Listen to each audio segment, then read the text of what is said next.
Sveicieni visiem raidījumā sarunās ar teoloģijas doktoru Ilmāru Hiršu, kur mēs runājam par dzīvi un par teoloģiju.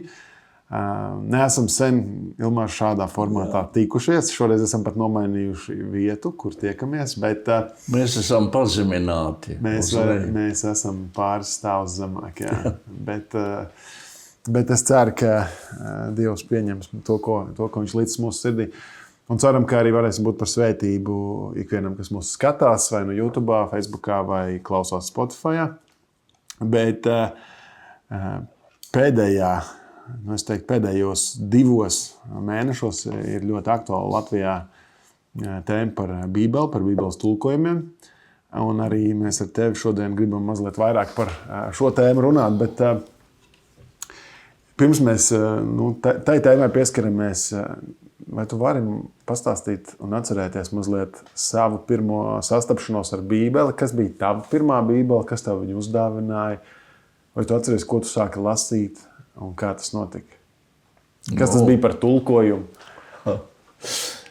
Jā, tas nav viegls jautājums. Es tā nevaru pateikt gandrīz, kas bija mana pirmā Bībele. Jo vispār mums tikai viena bija. Nav tā kā tagad, ka katram mājās tur ir 5-6 bībeles, un tad vienā var pasvītrot, zila, otrā sarkana. Mums bībele bija tāda svēta lieta, ko mēs tā turējam. Es ar bībeli esmu uzaudzis, es esmu kristīgā ģimenē piedzimis, un es nevaru pateikt, kurā brīdī es paņēmu to rokā. Un tā bija mana skola, kur es apgūvu lasīt veco druku. Jā, tā kā mana bībele bija vecā drukā un ar ļoti lielu cieņu. Mēs katrs viņu paņēmām. Man pašam sava bībele parādījās. Es domāju, tad, kad man jau bija kādi gadi 20 vismaz. Jā, es savukārt... Man pilnīgi nodriskāta manējā bībelīte, ko man uzdāvināja, kad man bija 13 gadi vecāki. Un lapas dažas izkritušas, bet diezgan forši.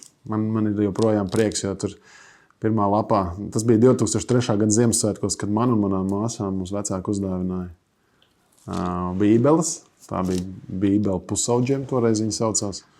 Tur bija vārdi no 1. vēstules Korintiešiem 3. nodaļas, jo citu pamatu neviens nevar likt kā to, kas jau ir likts, proti, Jēzus Kristus. Un tādu es sāku lasīt, un man pat bija kurš beigās Bībeles lasīšanas plāns, un es no viņa arī sāku 1. janvārī 145. psalmu lasīt.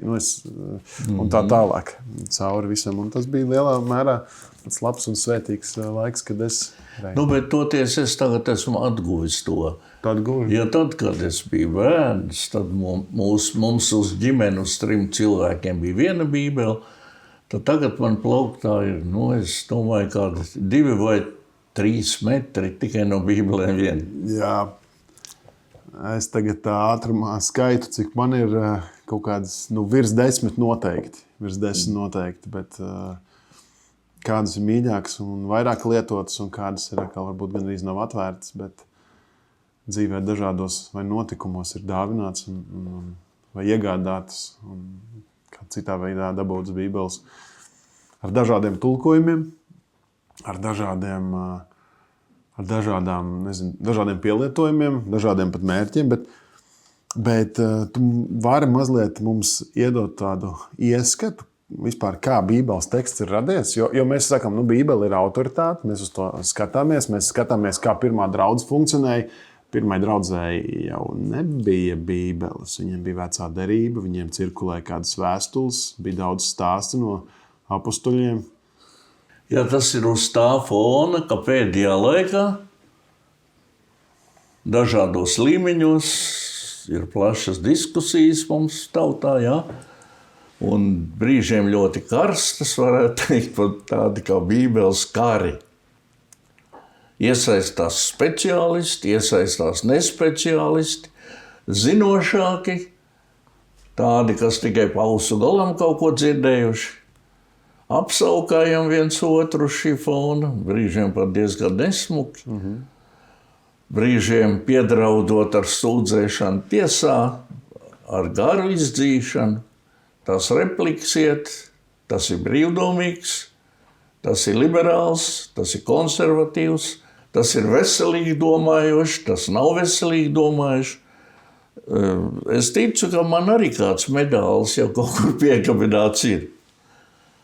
Pēdējā nedēļā šajā diskusijā iesaistījušies tādi profesionālāki. Tur ir Aleksandrs Bitte, Aļesja Lavrinoviča, katoļu priesteris Doļa, bet noteikti viņiem arī kaut kādi tie iebildumi pret viņiem tiks atrasti. Jo šie 3 manis nosauktie bija tulkošanas komisijas locekļi. 2 frontes. Par ko te mēs cepamies? Par Bībeles jauno tulkojumu. Revidēto tulkojumu. Kas iznāca 24. 24. gadā, jā. Bet tas ir 12. gada revidēts izdevums. Galvenie iebildumi ir kādi? Nepareizi iztulkotas vietas, izlaistas vietas un iemesls. Bībeli tulkojuši nepareizi cilvēki. Un tiek izvirzītas brīžiem pat tādas kā sazvērestības teorijas, ka tīšuprāt teksts ir sagrozīts un apzināti tiek pazemots Kristus un tā tālāk. Bet principā jau nevienam nevar aizliegt tulkot Bībeli. Aizliegt noteikti nevar. Jā. Katrs to var darīt. Ņem mājās, sēd un tulko Bībeli. Cita lieta, vai to manu tulkojumu kāds pieņems. Darbs pie šī tulkojuma sākās 1995. gadā. Kas rezultējās par 12. gada tulkojumu, Jā. kas rezultējās šī brīža revidētajā. Tātad 30 gadus atpakaļ. Tulkojums netapa vienā dienā. Tulkojums netapa kaut kur slepenībā. Visos etapos klāt ir bijuši arī mūsu savienības pārstāvji. 12. gadā iznāca jaunais tulkojums. Konfesijas kopumā šo tulkojumu pieņēma. Un tad man jautājums ir, kur mēs bijām agrāk? Visus šos 30 gadus.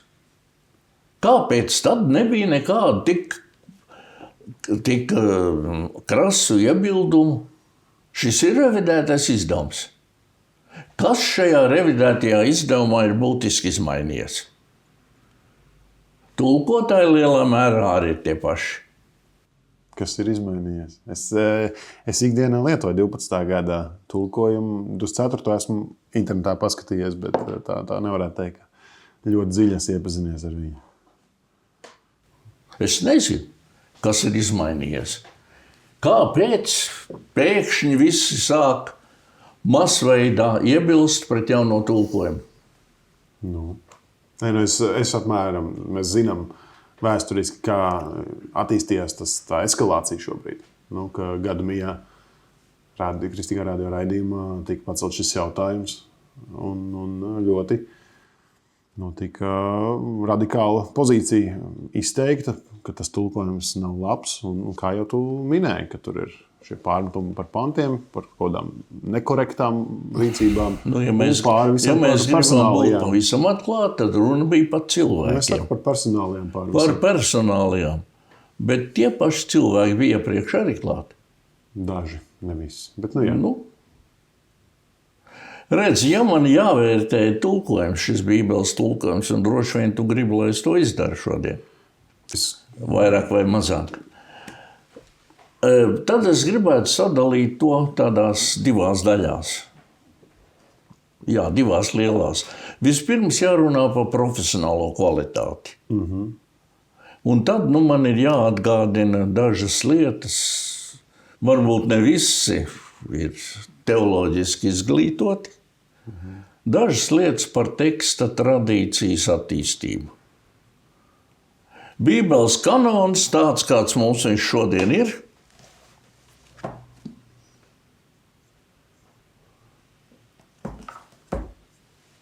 tika pieņemts vecai derībai 90. gadā pēc Kristus. Jamnenā. Un tur bija kādi kritēriji, pēc kuriem tad tās noteica, kuras Bībeles grāmatas mēs kanonā ievietosim, kuras vecās derības grāmatas.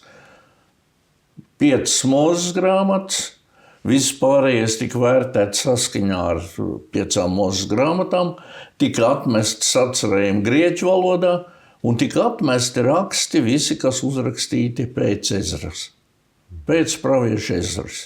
Tur bija kritēriji un pieņēma. Šīs mēs ņemam. Jaunās derības kanons tādu, kādu mēs pazīstam savā Bībelē, netika pieņemts pēc kādiem tādiem stingriem noteiktiem kritērijiem. Netika tie raksti izvērtēti tā, bet viņš izveidojās apmēram 400 gadu laikā pēc lietošanas. Katram tiem baznīcas tēviem bija savi kanoni, un beigās pēc 400 gadiem tā situācija bija tāda, ka praktiski viņi lietoja vienas un tās pašas grāmatas. Bija kādas, par kurām bija šaubas. Nu, tur arī bija jautājums par autorību. Tur bija šaubas. Ilgi netika atzīts 2. Pētera vēstule, 3. Jāņa, vēstule ebrejiem, vēstule Jūdas vēstule arī, ne? Jēkaba, Jūdas. Tas ir tas pats pēdējais, par kurām tad bija tās domstarpības. Bet nu tad tika pieņemts, kas saraksts. Bet kanons nenoteica tekstu, nekanonizēja tekstu. Bija tikai grāmatu saraksts. Un tādējādi, neskatoties uz to, ka jau bija veikti tulkojumi, jau bija tulkojums vecai derībai uz grieķu valodu, tā sauktā Septuaginta, bija samariešu pentatoiks, bija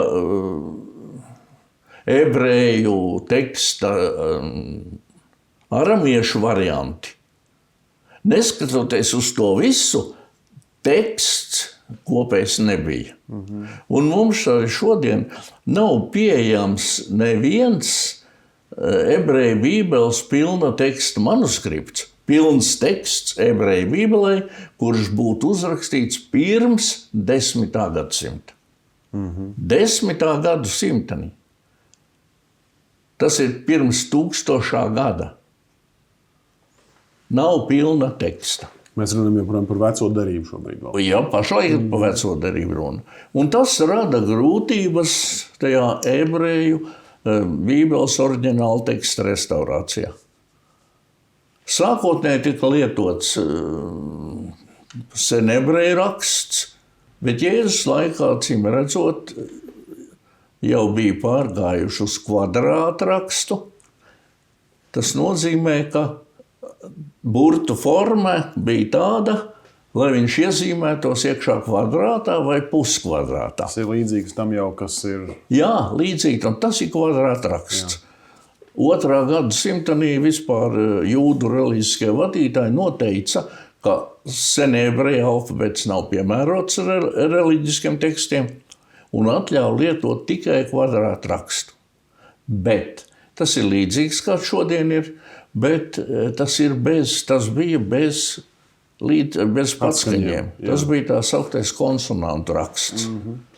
Un teksta vokalizēšana, tas ir to patskaņu ievietošana, notika tikai ap 7. gadsimtu.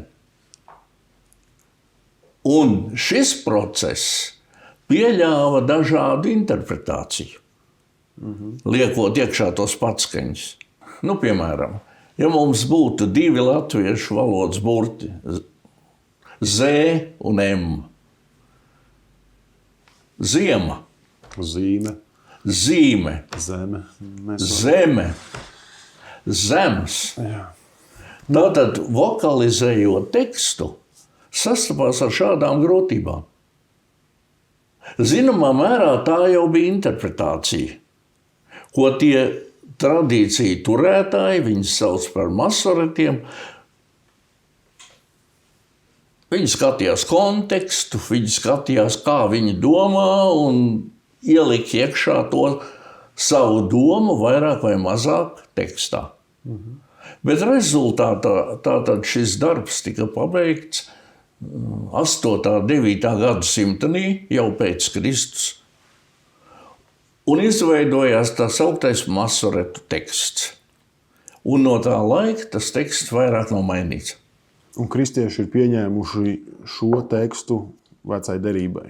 Nevis kādus, kas kristiešu vidē cirkulēja ar citiem tulkojumiem. Tātad šis teksts ir ticis pieņemts kā pamatteksts vecai derībai. Bet tajā tekstā, protams, nevarēja izvairīties no visām tām kļūdām, kas bija iepriekš. Tātad gala rezultāts bija, ka kopš tās kļūdas, kas bija pirms Masoretu laika, tas, kā varēja koriģēt, tikai salīdzinot tekstus savā starpā. Un tātad tas bija pirmais zinātniskais izdevums vecai derībai 1906. gads ar nosaukumu Biblija hebraika. Un tur tika savākti visi senie ebreju tekstu varianti un izveidots tā sauktais kritiskais aparāts. Te viņi ir. Tev savs, man ir savs. Tikai grieķiski, ne, bet ebrejiski nelasu. Ebreju teksts, apakšā kritiskais aparāts, kurš salīdzina tekstus, kādi viņi varētu būt citos manuskriptos. Tas ir šodienas teksts, pie kā pieturās visi teologi, visi Bībeles tulkotāji. Tātad, principā, pa veco derību nekādas pretrunu nav. Visi pieņem šo tekstu un visi pēc viņa strādā. Tātad.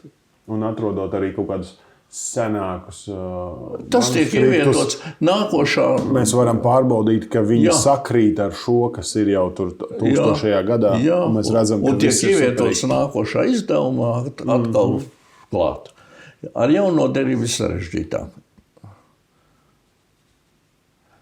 Mums ir zinām šodien ap 5000 jaunās derības manuskriptu. Dažādi lielumi un dažādas vērtības. Tie, kas ir vecāki, senāki, tie, protams, ir nozīmīgāki un vērtīgāki. Tie ir uzrakstīti visi ar lieliem burtiem. Nav starpas starp vārdiem. Nepārtraukt lielie burti.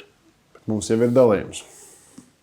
Vienā virknē līdz tais vēl nonākšu. Jā. Bet to seno manuskriptu, kas nāk no 2. gadsimta, 3., 4., to ir ļoti, ļoti maz. Ļoti maz.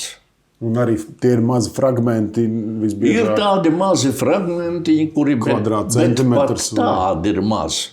Jā. Lielākā daļa no manuskriptiem neaptver visu jauno derību. Faktiski tādi, kas aptver visu jauno derību, ir ļoti, ļoti maz. Pavisam maz. Un tad ir par jaunās derības zinātniskiem izdevumiem. Atšķirība starp zinātniskiem izdevumiem ir tajā, ka par pamattekstu nav ņemts viens teksts, kā tas bija vecajā derībā, Masoretu teksts. Bet pamatteksts jaunajai derībai ir attīstījies un pilnveidojies pamazām. Un pirmo iespiesto jaunās derības grieķu valodas jauno derību izdod 1516. gads Rotterdams Erasms. Darbs saucās Novum Instrumentum Omne. Un tas ir sākums tam tekstam, ko šodien tajās diskusijās piemin ar nosaukumu Textus Receptus. Latīniski iegūtais teksts, pārņemtais teksts. Erasms balstās tikai uz pavisam nedaudziem manuskriptiem, kas viņam ir zināmi. Šķiet, tie bija kādi 7 dažādi. Un viņa paša tulkojumi no vulgāts. Tie viņa manuskripti galvenokārt tiek datēti 10., 11. līdz 15. gadsimtam. Tātad jauni. Un no tiem tad Erasms izveidoja tekstu, un viņš kļuva par pirmo jaunās derības teksta kritiķi. Šis viņa teksts, tātad, kurš ir pamatā tekstam tekstus receptus, pēc tam piedzīvo atkārtots izdevums, tas ir iespiests, tā ir grāmata, un tas pamatā ir ar Lutera Bībeles tulkojumiem. Tas ir pamatā arī angļu Bībelē, King James versijai, bet ar to vēl nav viss pateikts. Tekstus receptus nav identisks ar vairākuma tekstu. Kas veido vairākumu? Viņš atšķirās no vairākuma teksta vismaz kādās 2000 vietās. Bet vienmēr jautājums ir, vai tās ir nozīmīgas atšķirības, vai tas ir, tā kā es atvainojos tavā uzvārdā, vai ne? Tev ir 2 uzvārdi, ko ne visi zina. Jā, mums jau ir grūti novērtēt. Vispirms tās atšķirības jāierauga, un pēc tam viņas var izvērtēt. Šeit ir runa par pašlaik, par to atšķirību tikai tīri formāli. Es viņas negribu izvērtēt, ka tas būtu darbs, kas iet pāri par vienkārša teologa. Tur jābūt tādam nopietnam tekstologam, kādu es neredzu mums Latvijā nevienu. Nevienā konfesijā, Nevienā konfesijā mums nav nozīmīga, nopietna tekstologu. Jā. Tu jautāji, kas ir vairākuma teksts? Ja tekstus receptus bija iespiesta grāmata, tad vairākuma teksts nav drukāts teksts, bet rokrakstu kopums, respektīvi tradīcija. Nav iespiests teksts. Tas varētu būt tāds teksta tips. Kaut kur es esmu lasījis, ka salīdzina tā, ka tekstus receptus ir viens koks, vairākuma teksts ir mežs. Un šis viens koks ir iespiests, drukāta grāmata. Konkrēts drukāts teksts, izdots 16. un 17. gadsimtā un balstīts uz nelielu daudzumu to vairākuma tekstu manuskriptu. Tas, kas ir svarīgi un noteikti jāzina, tekstus receptus neattiecās uz veco derību. Tā ir tikai jaunā derība, iespiesta grāmata. Bet šo tekstu, šo abu divu jaunās derības tekstu, gan tekstus receptus, gan vairākuma tekstu nozīmi stipri iedragāja 19. gadsimta vidū. 19. gadsimts, tas redz, mēs jau esam 500 gadu tālāk, atrastais Codex Sinaiticus. To datē ar 4. gadsimtu. Ja Codex receptus tur galvenokārt ir 9., 10. un viss, tad te ir 4. gadsimts. Un 20. gadsimtā atrada vēl citus senus manuskriptus, kas ir no 3. un pat no 2. gadsimta.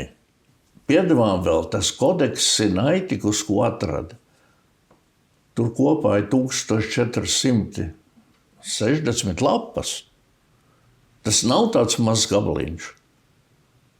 Tur ir pilna jaunā derība, visa. Ļoti nopietnas manuskripts. Ļoti.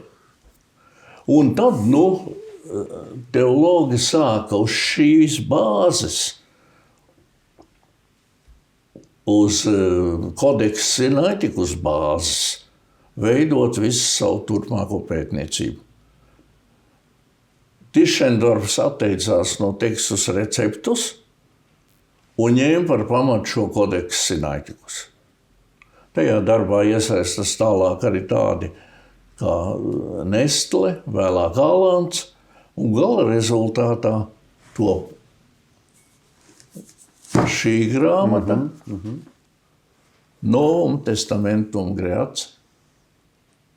Nestle Alanda, jā. Jā, kur atkal un atkal, kas tiek papildināta, kas izdota aizvien jaunos izdevumos, un šis ir pēdējais, 28. izdevums, kas ir visu teologu, teiksim tā, 95% no visiem šodienas teologiem strādā ar šo grāmatu. Liela daļa pētnieku tātad to pieņem, jo tas balstās senākos manuskriptos, senākos tekstos un balstās uz manuskriptu salīdzināšanu. Atkal te ir tas aparāts, kur ir norādīts, bet tādā manuskriptā ir tā rakstīts. Apmēram puse ir Bībeles teksts un apmēram puse ir visi tie skaidrojumi un komentāri, jeb atsaucas uz manuskriptiem. Tekstus, receptus nenodarbojās, nav šāda manuskripta salīdzināšana, bet Nestle Alanda tā tad ir. Nu redz, tā ir teorija. Nu labi, bet ko... Kāpēc Lutera Bībele un tas King James ir balstīts uz tekstus receptus? Man ir uzdevuši tādu jautājumu šajā laikā. Atbildi vienkārši, cita nebija tajā momentā. Bet redz, jautājums, kas man raisās, ir pilnīgi, teiksim tā, amatierisks, ja? Jautājums no tautas, bet kristieši bija visu šo laiku, ko viņi lietoja.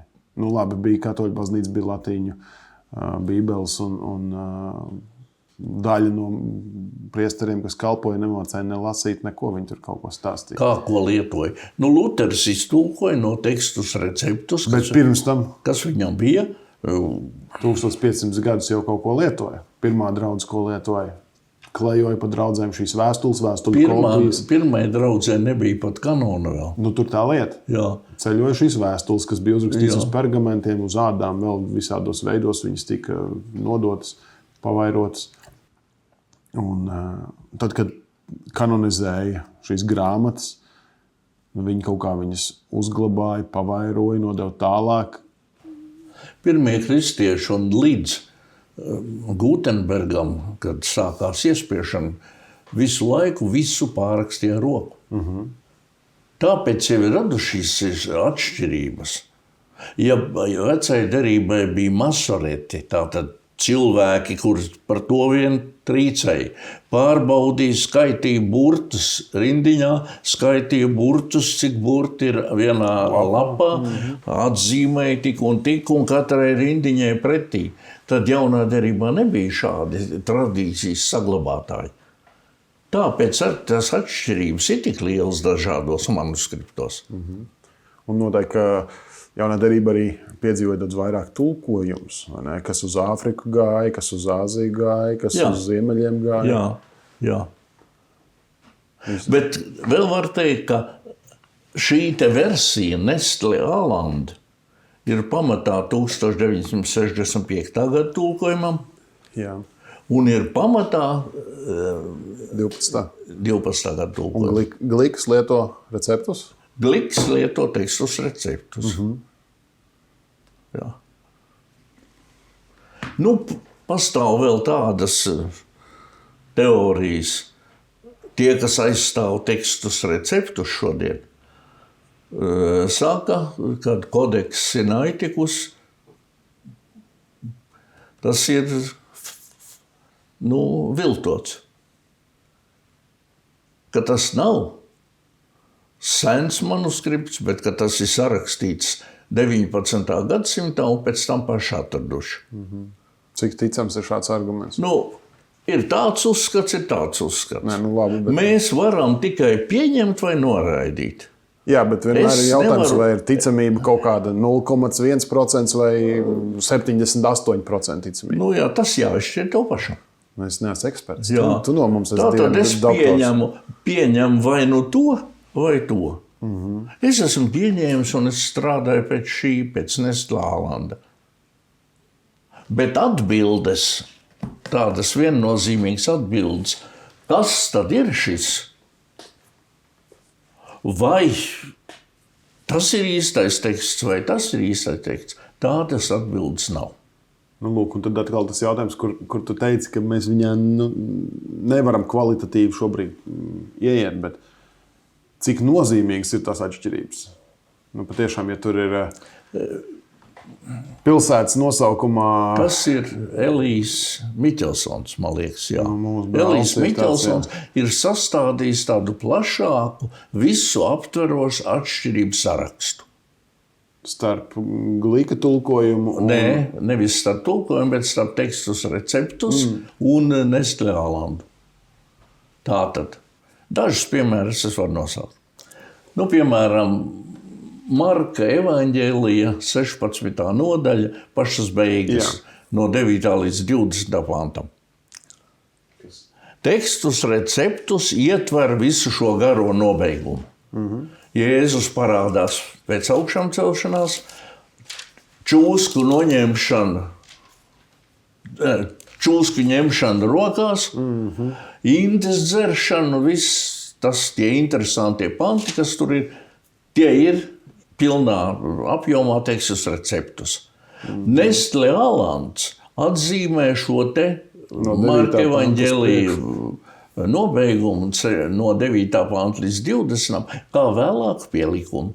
Jo tajā kodeksā Sinaiticus, kodeksa Vatikānus, šīs daļas nav. Beidzas ar 8. pantu, Jā.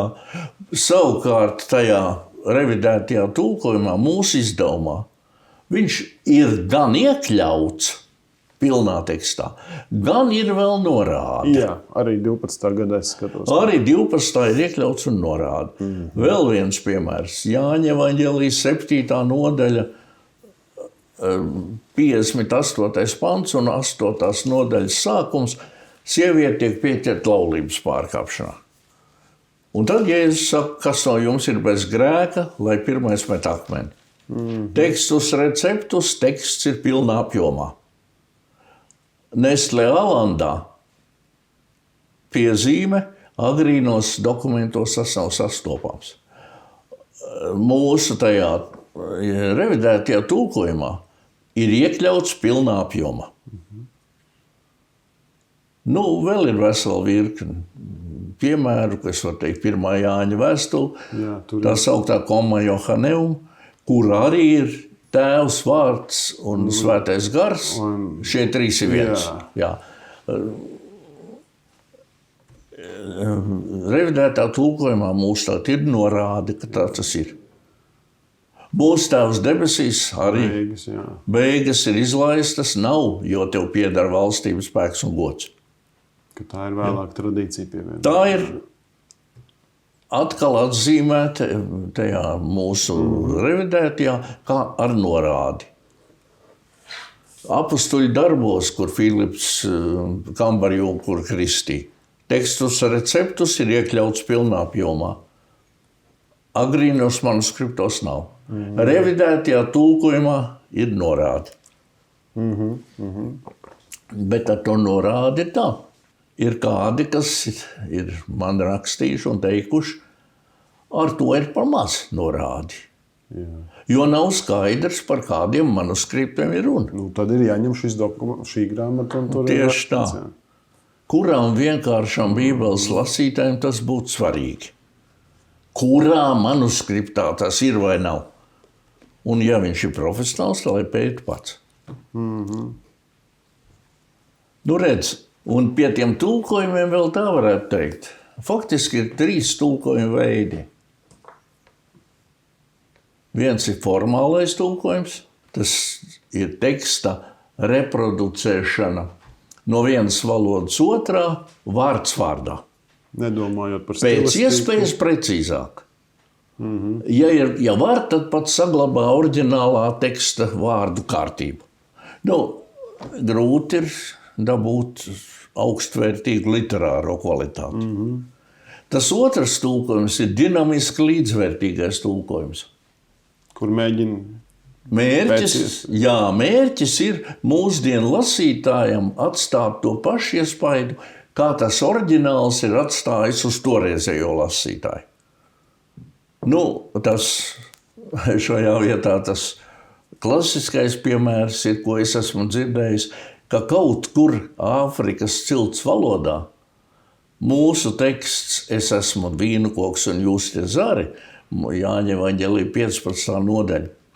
Viņš iztulkots ir Es esmu kafijas krūms un jūs tās pupiņas. Jā, es līdzīgu stāstu dzirdēju par henhotiešiem, kas devās uz Grenlandi, ka viņi mēģināja viņiem skaidrot, ka Jēzus ir Dieva jērs, un viņi teica, kas ir jērs, mums nav ne jausmas, un tad viņi tulkoja, es esmu Dieva ronis.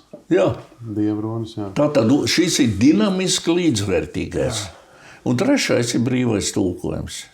Tādi kā vācu Gute Nachricht, angļu The Living Bible un vēl kaut kādi tādi. Netradicionāla interpretācija, literārā izteiksme, tēlaina viss. Nu, tā nav. Faktiski to var lietot kā paskaidrojums vai kā komentārus. Tā. Tas mūsu 12. gada tulkojums, acīm redzot, ir domāts kā vārdisks, kā formāls, ar vēlēšanos saglabāt un lai tas mēģinātu panākt tādu literāru augstvērtīgu tulkojumu. 65. gada tulkojums. 65. Nu, ja viņš jāvērtē, man liekas, ka tur ir klibojušas abas daļas. Klibojušas abas daļas. Jā, gan tā literārā puse, gan arī tā precizitāte. Labi. Jā. Bet pat ja tas tulkojums ir ļoti labs, ir neiespējami pārnest to satura jēgu jaunā valodā 100%. Viena pavisam vienkārši iemesla dēļ. Katrai valodai ir savs etimoloģija. Tātad tas vārds izsaka kaut ko citu. Nu, daži piemēri. Ebreju šalom. Grieķi iztulkojuši kā eirēne. Mēs latvieši miers. Ebreju vārds. Cik tur 50 nozīmes? Izdošanās, veselums, labklājība, prieks, samierināšanās, patiesība, kopība, harmonija. Tā ir kāda formula, kas visu to ietver. Tas ir kāds svētību vēlējums. Mēs to pasakam miers ar jums. Vārds prieks. Grieķu valodā ir jaunajā derībā vismaz 3 vārdi lietoti. Vārds lūgšana. Grieķu valodā ir vismaz 9 vārdi jaunajā derībā. 9 vārdi. Viens vārds izsaka ar tādu iegūt prasošu pieskaņu. Viens izsaka lūgums ar intīmu pieskaņu. Viens ir palīdzības sauciens uz Dievu. Viens ir slavas un pateicības lūgšana. Viens ir intensīva, neatlaidīga lūgšana. Cits ir pagodināšana, pielūgšana ceļos krītot. Cits ir aizlūgšana. Redz, mēs varam pateikt vienu vārdu – lūgšana. Grieķi pateica, kā lai mēs iztulkojam visu to tagad. Mēs faktiski visus tos 9 grieķu oriģinālu vārdus tulkojam ar vienu vārdu.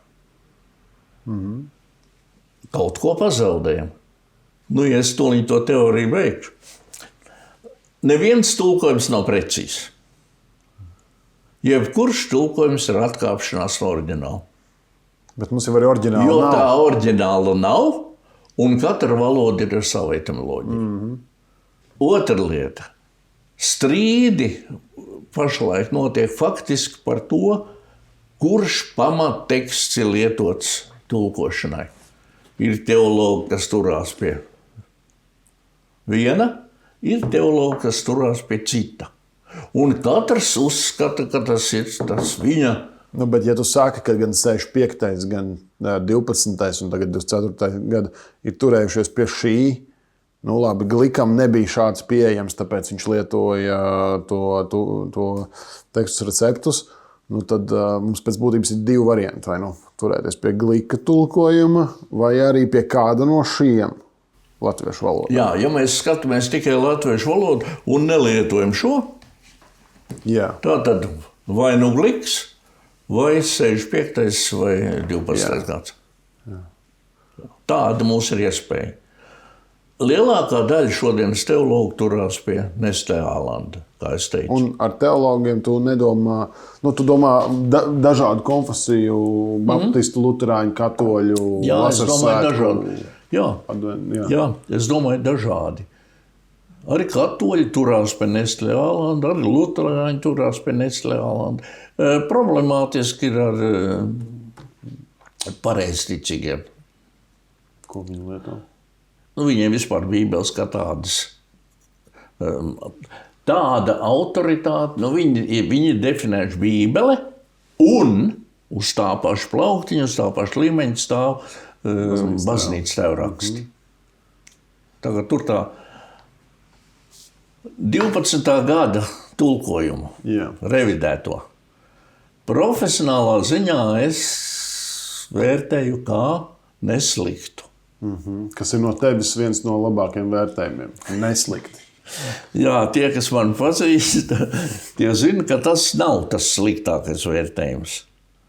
Precizitātes ziņā, vārdu precizitātes ziņā, viņš ir labāks nekā 65. gada tulkojums. Un uzlabots arī nekā 12. gada. Es neredzu tur tik milzīgi lielu atšķirību.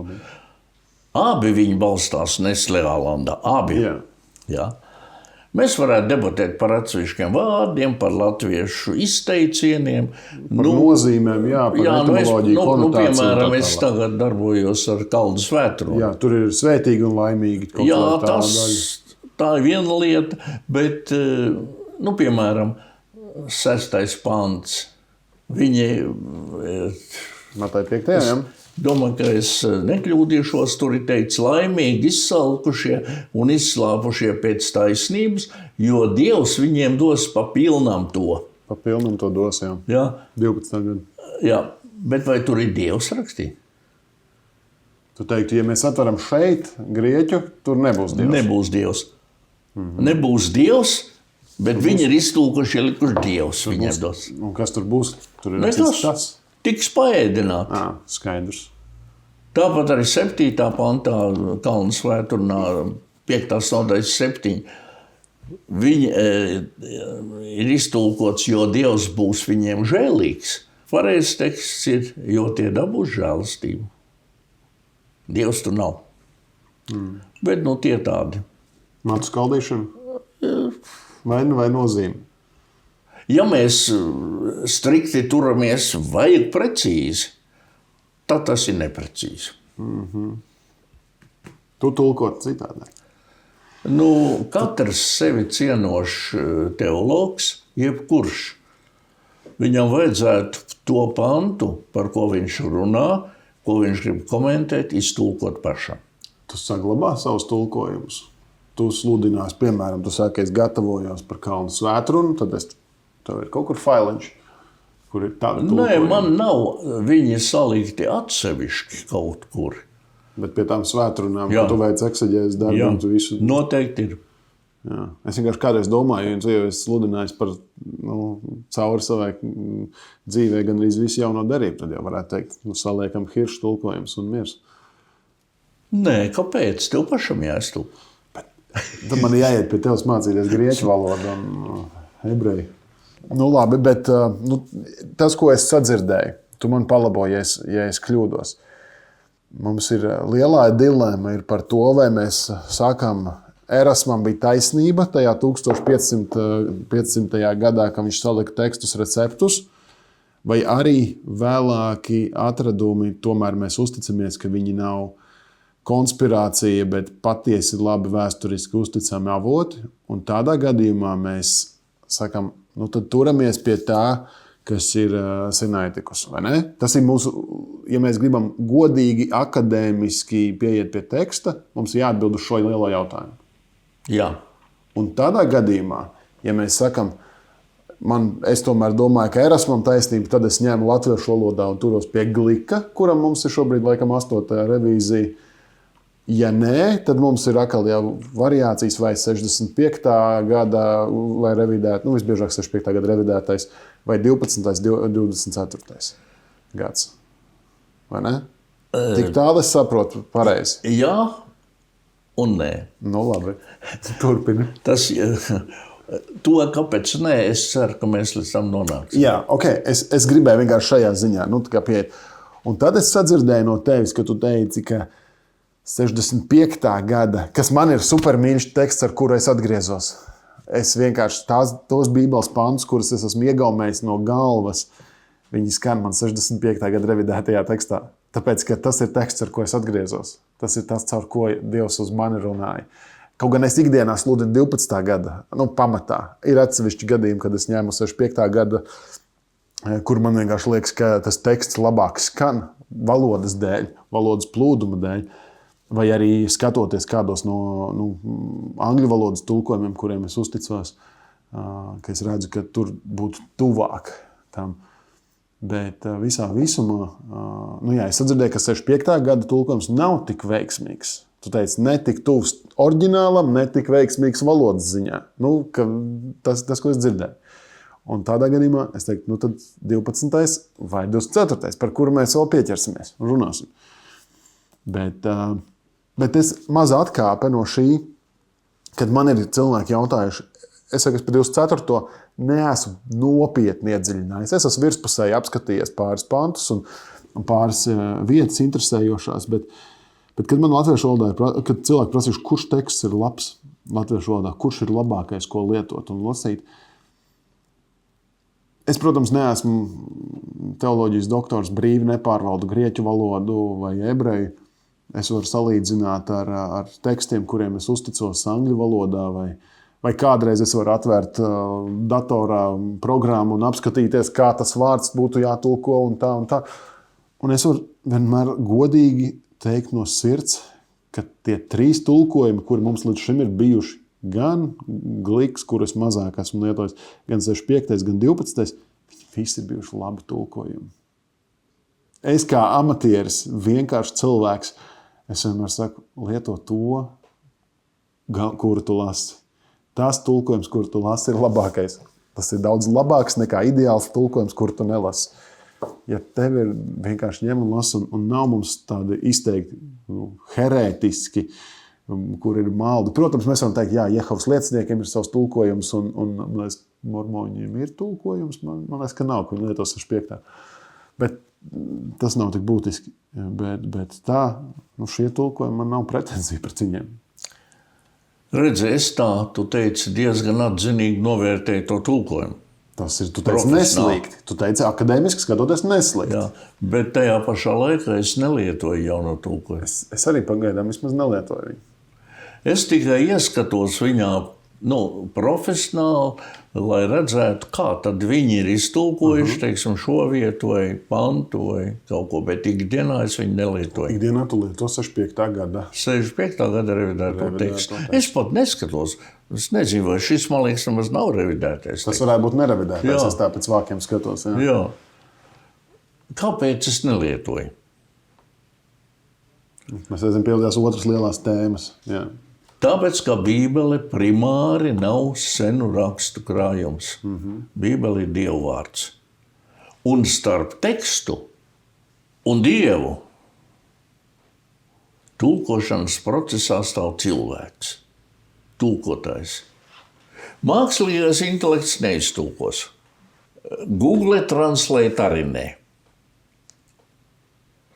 Ja mēs ticam, ka Bībeli sarakstījuši svētā gara inspirēti cilvēki,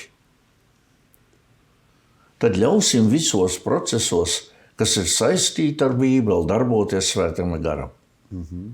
Ekseģēzē, interpretācijā, sludināšanā un noteikti jau tulkošanā arī. Redz, pieeja pie Bībeles var būt augsti profesionāli. Un tad mēs varam ļoti augsti profesionāli un precīzi iztulkot. Un es gribu teikt, ka nav slikti profesionāli iztulkots. Bet pieeja pie Bībeles nevar palikt tikai profesionāli. Pieeja pie Bībeles vajadzētu būt ar sirds drebēšanu, ar bijību, ar cieņu, lūdzot palīgā Svēto garu. Un tad es nonāku pie jautājuma par Bībeles autoritāti. Autoritāte tas ir kaut kas tāds, kas ir vispār atzīts, kam ir liela ietekme, kas ir gūs cieņu, kas ir gūs uzticību. Ja kāds cilvēks man ir autoritāte, tad pret viņu es izturos savādāk kā pret citiem. Ar pazemību, ar pietāti. Ja kāda lieta man ir vērtība, tad es to glabāju, sargāju. Mana izturēšanās pret Bībeli, mana pieeja Bībelei parāda man, vai tā ir autoritāte vai man ne. Bībeles autoritāte jāsaglabā. Pie lasīšanas, pie pētniecības, pie interpretācijas, ka tikai es nepielieku klāt kaut ko no sevis tur. Bībele nav vienkārši teksts, ko varam graizīt, šķaidīt, kritizēt pēc savu prātu un patiks. Redzi, un arī pie tulkošanas ir jāsaglabā Bībeles autoritāte. Tulkošana nav tikai prāta darbināšana. Tulkošana ir tāds nepārtraukts lūgšanas stāvoklis Dievu priekšā. Arī pie tulkojumu kritizēšanas. Arī tad, kad rakstam komentārus par Bībeli sociālos tīklos. Redz, autoritāte. Svētais gars ir tas, kas nosaka to autoritāti.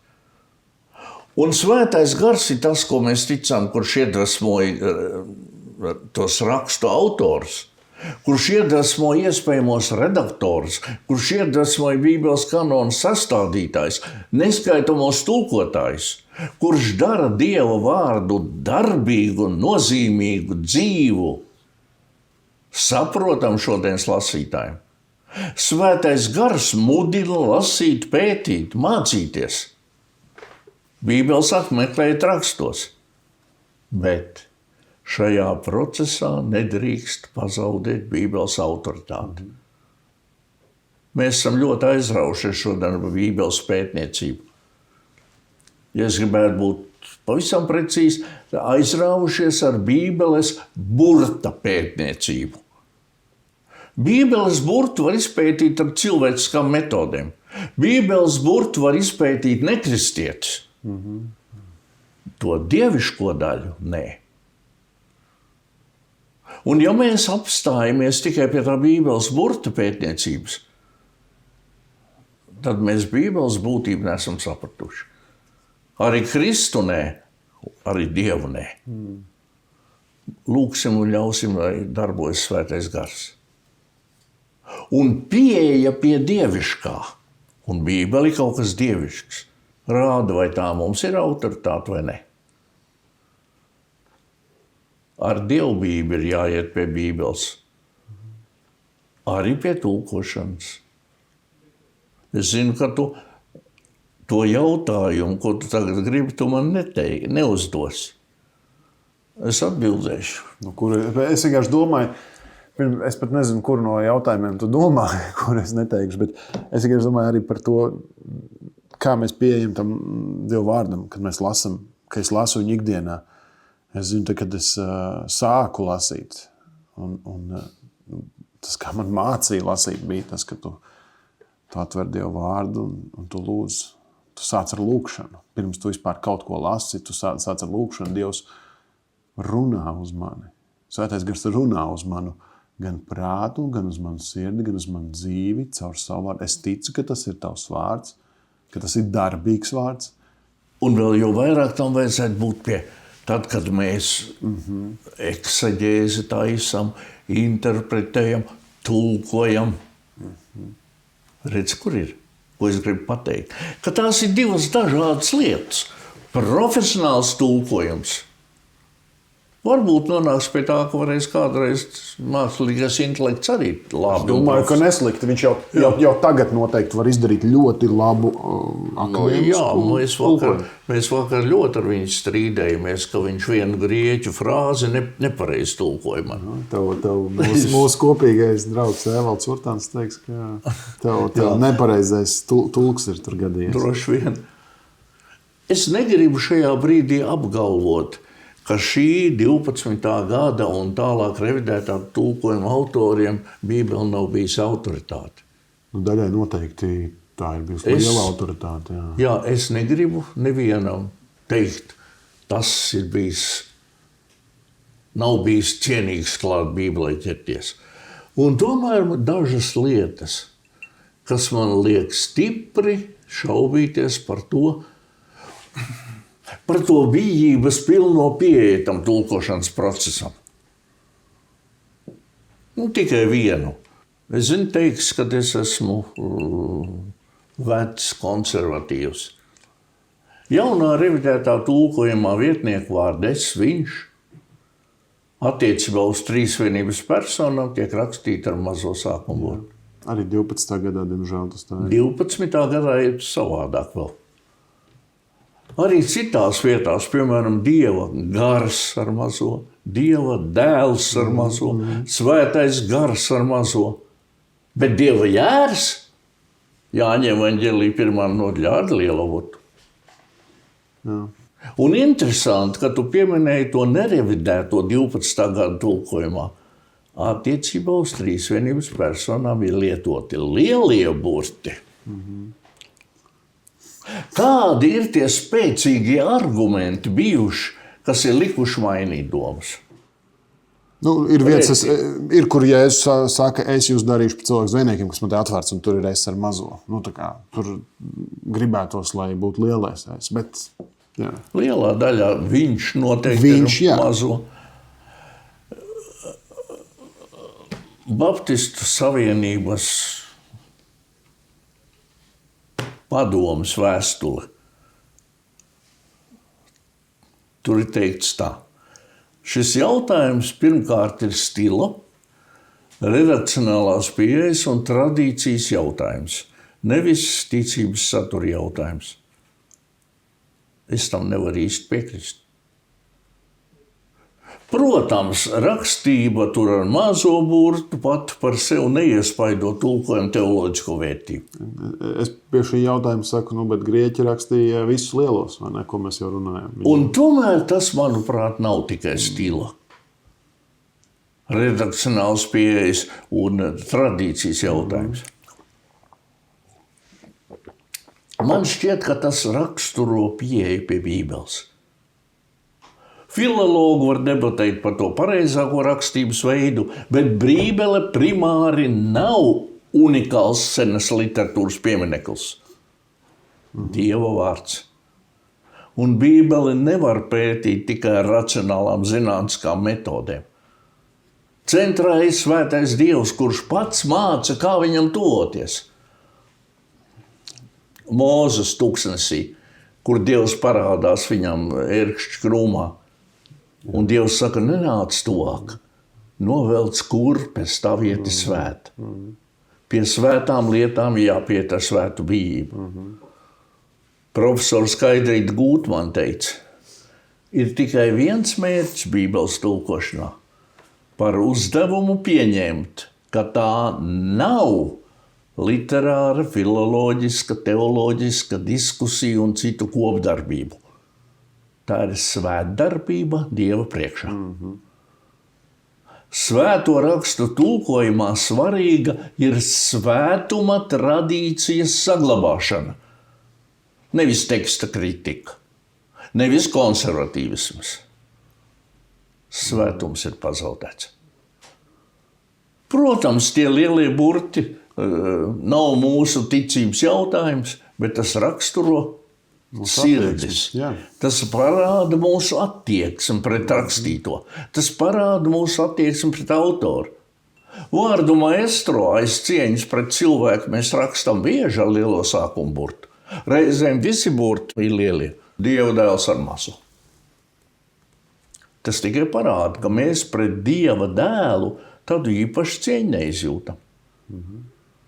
Es naivi iedomājos, ka arī vārdu debesis, ja tu attiecini nevis uz izplatījumu, bet uz atmosfēras daļu, kas redzam no zemes, bet ja tas ir attiecināts uz vietu, kur mājo Dievs un kur pēc nāves mēs visi nonāksim, arī to vajadzētu rakstīt ar lielo burtu. Kaut arī tas tiem pareizekstības likumiem varbūt neatbilst. Jāpieiet ar bijību pie Bībeles. Tas rāda man kaut ko. Arī pie burta pētīšanas, pie tulkošanas. Bet mēs nedrīkstam aizmirst, tad, kad mēs ar Bībeli sākam tur darboties, ka mums ir jātiek tālāk par burtu. Nedrīkst apstāties pie burta un mēģināt tagad viņu interpretēt un pētīt un šķaidīt un ņemt. Tāda arī ir rabīni. Kristietība nav drīkst vai nedrīkst. Kristietība ir kaut kas vairāk. Apostols Pēters redz vīziju par ēdieniem. Nedrīkst tos ēst taču. Un Pēters dara to, ko nedrīkst. Kristietību nevar pārvērst ne par filozofiju, ne par ētiku. Ko tad mēs ieraugam Bībelē? Burtu vai garu? Cilvēcisko vai dieviško? Ko mēs sagaidām no Jēzus? Ka viņš palīdzēs mums savās problēmās, vai to, ka viņš mums izglābs? Redz, un te man nav pārliecības, ka tie cilvēki ir piegājuši klāt ar vien lielu bijību. Es jau viņus visus pazīstu. Un tad, ko mēs galu galā gribam panākt, cīnoties par tekstu precizitāti? Nav oriģināla teksta. Mēs nevarēsim izmainīties. Mēs varēsim kā viens ar otru karot, bet mēs oriģinālo tekstu neatradīsim. Dievs to tā ir pieļāvis. Mēs varam strīdēties par pareizāko sākuma tekstu. Mēs varam citādi domājošos nosaukt par ķeceriem, par liberāļiem. Mēs varam izslēgt no baznīcas. Bet zini, kur sākās liberālisms, manuprāt? Nevis manuskriptu izvēlē, bet tajā, kā mēs pieejam pie šiem manuskriptiem. Jā. Kā mēs apējamies ar šo manuskriptu saturu. Strīdi par pareizāko burtu, par pareizāko tulkojumu. Nedrīkst aizēnot Bībeli pašu un Dievu. Mums ir jātop par nevis par tādiem prāta kristiešiem, tad mēs esam filozofi. Mums jātop par sirds kristiešiem. Aiz tā burta pētniecības, aiz studijām mums jāieraug gars. Cilvēku izsūtījumā Mateja draudzes diriģents Ezriņš bieži stāstīja, kā viņi tur Lēģerī dzīvoja. Bez Bībeles. Viņiem nebija pareizākā vārda. Nevarēja izstrīdēties, vai tas ir, vai tas manuskripts. Viņi dzīvo ar to, kas ir prātā un sirdī. Dievs ir lielāks par Bībeli. Zināšanas par Dievu un precīzākais burts nedrīkst nostāties priekšā. Un kāda tad jēga visiem šiem strīdiem ir? Vai tas nozīmē, ka šodien ar to nepareizo Bībeli neviens nevar tikt izglābts?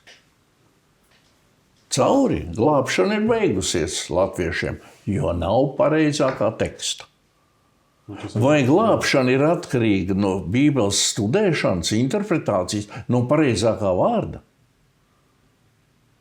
Bīskaps Šterns teica, mana pārliecība ir tāda, ka pat neskatoties uz cilvēku nepilnībām, Dievs sevi atklās un pagodinās ar savu vārdu. Jā.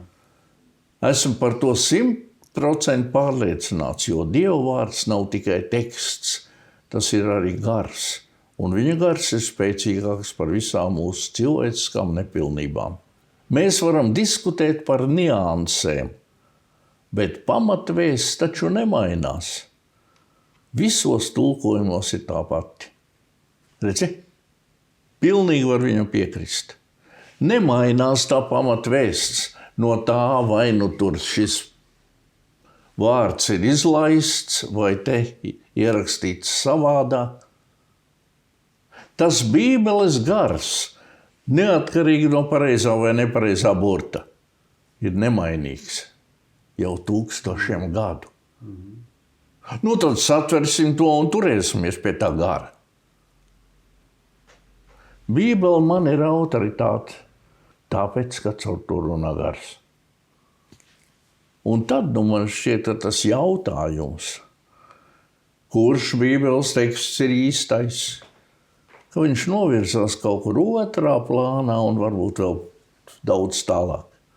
Neviena kristīga pamatmācība, neviena dogma nav atkarīga no viena panta, vai viņš ir iekļauts vai nav iekļauts. Bībeles centrs nav pareizas prāta atziņas, ne arī pareizas sirds emocijas. Tas ir Jēzus Kristus un glābšana. Evaņģēlijs ir ļoti vienkāršs. Tur nevajag gudras mācības, pareizus tekstus meklēt, tur nevajag augstu teoloģisko izglītību. Priekš glābšanas pilnīgi pietiek ar nepareiziem tulkojumiem. Bībeles pētniecības mērķis nedrīkst būt mūsu zināšanu pavērošana. Nedrīkst būt tas prāta līmenis kā pašmērķis. Zināšanām jāved tuvāk Dievam. Neskatoties uz visu to, ka nav zināmi oriģināli teksti, kā ir kļūdaini tulkojumi. Man Bībele ir autoritāte. Kāpēc? Nevis tāpēc, ka es esmu izlasījis kaut kur pareizāk tulkojumu. Nevis tāpēc atradis citus manuskriptus, pareizāk pats esmu iztulkojis. Tā ir mana pieredze. Mana pieredze dzīvojot ar Kristu. Cauri daudziem gadiem. Un caur šo manu dzīvi ar Kristu man tā Bībele kļūst aizvien lielāka autoritāte. Es pilnīgi varu piekrist tam, ko tu saki. Un Dieva vārds ir, tāpēc mēs viņu saucam nevis vienkārši Bībeli, bet Dieva vārds, ne, vai svētie raksti. Mēs sakam, tā ir, vismaz mūsu baptistu tradīcijā, galvenā mācības, mēraukla, pret ko mēs mācību mēram un skatāmies. Bet es vienkārši domāju arī par to, ka mums reizē ir jātiecās uz to, lai būtu labāks tulkojums, pareizāks, precīzāks, ar pareizu sirdsatieksmi pieiet tam visam. Bet vidējais cilvēks, labi, šobrīd šī tēma ir tāda sakarsusi, vai ne, mūsu platuma grādos augstajā ziemā. Bet es nezinu, labi, tu varbūt zini, kas bija pie 65. gada teksta revīzijas piesaistīti cilvēki. Es nezinu, es nekad neesmu zinājis. Vai mēs zinām pie Glika tulkojuma, kas bija Gliks, kāds bija viņš, kādi cilvēki tur bija piesaistīti, ar kādu sirds stāvokli viņš šim jautājumam gāja klāt. Mēs varam, protams, kaut ko mēs zinām, bet vai tāpēc cilvēki, kā jau tu teici, vai tāpēc cilvēki nebūtu atgriezušies lietot šos tulkojumus, viņi noteikti to ir izdarījuši. Un es domāju, arī Dievs var lietot jebkuru veidu, tāpēc es saku, jebkuru Bībeli, kur cilvēks lasa vai lietots ar to, Dievs var runāt uz viņiem. Jā. 65. gada tulkojumu revīziju paveica 2 cilvēki, bīskaps Jānis Tervits un Milda Klampe. Viņi sēdēja Liepājā Ciānas draudzes kancelējā un dienu no dienas veica. Nezināja viņa grieķu valodu. Cik viņi saprata, viņi darīja. Un tad šo te viņu paveikto darbu paņēma Bībeles biedrība un to darbu nobeidza. Es pateicos Dievam par tiem cilvēkiem, kas visi ir strādājuši, kas ir darījuši. Par to, vai kāda cilvēka dzīvesveids atbilst vai neatbilst, ne man to vērtēt. Es domāju, ka, ja mēs domājam par konkrētiem cilvēkiem, kur vārdus mēs neminam, tad mums vienmēr vajadzētu skatīties, ko mēs neesam padarījuši līdz galam. Es domāju, ka ja cilvēki mums blakus ir, un tad pēkšņi vienā dienā mēs uzzinām, ka viņš ir izšķīries no savas ģimenes, jeb savādāk, kaut ko mēs esam zinājuši jau. Jo vakumā un uz Marsa jau tas nav noticis. Vai mēs esam visu darījuši? Lūguši par viņiem, runājuši ar viņiem, raudājuši, palīdzējuši. Redz, par to mums būs jāatbild. Nevis par to, vai riktīgo burtu viņš ir paņēmis. Es domāju, mums ir jāpieiet pie Dievvvārda vienmēr ar bijību. Kā es saku, ar lūkšanu, ar gaidām, ka Dievs runās caur savu garu un caur savu vārdu uz mums. Bet ja cilvēkam, kādam jaunam kristietim šobrīd jāpieņem lēmums, viņš ies uz grāmatu veikalu, uz āmni pirks savu bībelīti, kādu viņam viņu pirkt? Kā tu viņus sadalītu? Kā tu viņu izvēlētos? Tev ir mazmeitai jānopērk bībele. Pieņemsim. Viņai ir noteikti neviena, vai ne? Bet viņai būtu jāuzdāvina. Mazmeitai vairākas bībeles. Es viņai kā pēdējo uzdāvināju revidēto, 12. gada revidēto izdevumu. Mazmeitai un znotam, abiem diviem, katram savu. Un pats tu saki, es to nelietošu. Es domāju, ka katram ir sava mīļā bībele. Tāpat kā, tad, kad aiziet uz Mateju baznīcu, tad katram ir ar savas mīļās dziesmas. Un, ja viņš dzied līdzi, bet tas, viņi tagad ar citiem vārdiem to dzied. Tas sit ārā. Izsit ārā, ka pagaidi, vai ne, bija taču, jaukāk bija tas. Lai lasa bībeli tādu, kādu viņam ir tuvāk pie sirds. Nevajadzētu arī meklēt tā, tad meklēt to labāko. Nē, es lasīšu to. Es lasu bībeli 3 valodās. Latviešu valodā, vācu valodā un grieķu valodā. Man ļoti uz to iedrošināja bīskaps Pēteris Egli. Viņš mēdza katru grāmatu, ko viņš izlasa, beigās pierakstīt, kad viņš to ir izlasījis. Un tad man ir viņa grieķu valodas jaunā derība, un tur vairākas reizes ir ierakstīts, kādas 3 vai 4 reizes viņš viņu ir izlasījis. Tā vēsts jau visur vienādi. Vēsts ir.